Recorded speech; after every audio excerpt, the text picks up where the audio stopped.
নমস্কার।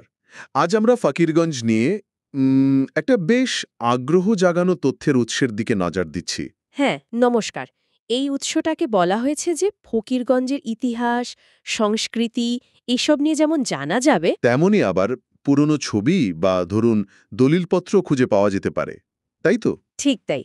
মানে বিবরণটা পড়লে মনে হয় এটা শুধু শুকনো তথ্যের তালিকা নয়, হুম। বরং একটা অঞ্চলের জীবনের স্পন্দনটা ধরার মতো উপাদান এখানে থাকতে পারে। ইতিহাস তো শুধু সাল, তারিখ নয়, তাই না? হুম, মানুষের গল্প। একদম। তো চলুন এই সূত্রটা ধরে ফকিরগঞ্জকে একটু কাছ থেকে দেখার চেষ্টা করা যাক। মানে যদি ওই উপাদানগুলো সত্যিই পাওয়া যায়, হ্যাঁ, ধরুন পাওয়া গেল। তাহলে কি বেরিয়ে আসতে পারে?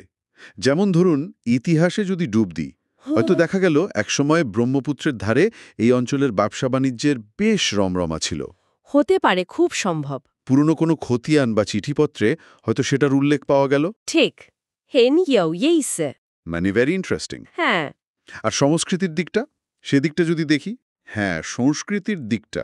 হয়তো পুরনো ছবিতে দেখা গেল এমন কোনো স্থানীয় উৎসবের দৃশ্য যেটা এখন আর সেভাবে হয়তো পালিত হয় না। আচ্ছা, হতে পারে সময়ের সাথে হারিয়ে গেছে।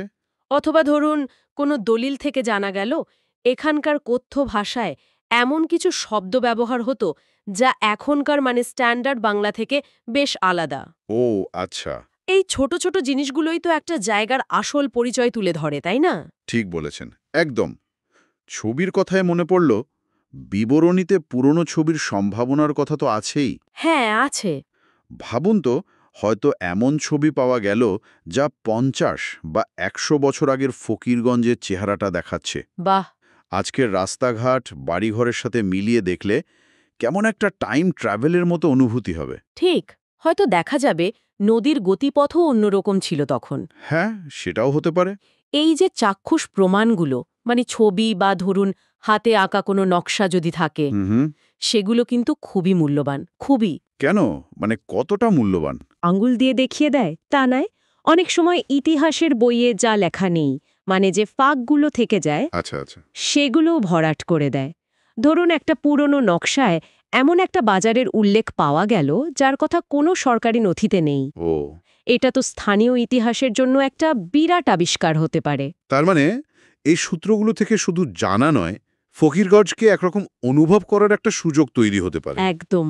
ইতিহাস শুধু ঘটনা নয়, সংস্কৃতি শুধু নাচ গান নয়, আর ছবি শুধু দৃশ্য নয়। সব মিলিয়ে একটা জনপদের, তার সামগ্রিক সত্তাটা। ঠিক। এই বিবরণীটা সেই সম্ভাবনার দিকেই তো ইঙ্গিত করছে। নিঃসন্দেহে।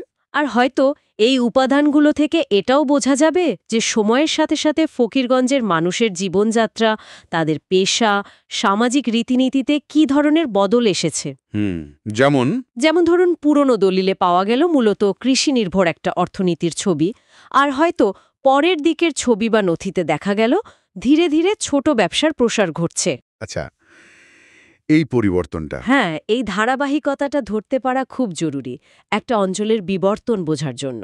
সত্যি, এই ধরনের অনুসন্ধান, এই গভীরে যাওয়াটা আমাদের এটাই শেখায় যে কোনো জায়গাকে বুঝতে হলে শুধু বর্তমানের দিকে তাকালে চলবে না। ঠিক। তার অতীতের স্তরগুলোকেও বেশ সযত্নে দেখতে হয়। ইতিহাস, সংস্কৃতি, ভূগোল সবকিছুর সুতো দিয়েই তো একটা অঞ্চলের পরিচয় বোনা হয়। আর এখানেই কিন্তু আমাদের আজকের ভাবনার বিষয়টা চলে আসে। বলুন। একটা অঞ্চলের আত্মপরিচয়, তার যে নিজস্বতা, সেটা ধরে রাখার জন্য তার ফেলে আসা দিনের গল্প, ছবি, এই স্মৃতিচিহ্নগুলো, এগুলো সংরক্ষণ করাটা কতটা জরুরি। খুব গুরুত্বপূর্ণ প্রশ্ন। যদি আমরা এই অতীতের সংযোগটা হারিয়ে ফেলি, শিকড়টা যদি আলগা হয়ে যায়, তাহলে কি বর্তমানের ভিতটাও একটু নড়বড়ে হয়ে যায় না? সত্যিই ভাবার মতো বিষয়। এই প্রশ্নটাই না হয় আজ শ্রোতাদের জন্য রেখে যাই আমরা। নিশ্চয়ই। আজ তাহলে এখানেই শেষ করি। হ্যাঁ, নমস্কার। নমস্কার।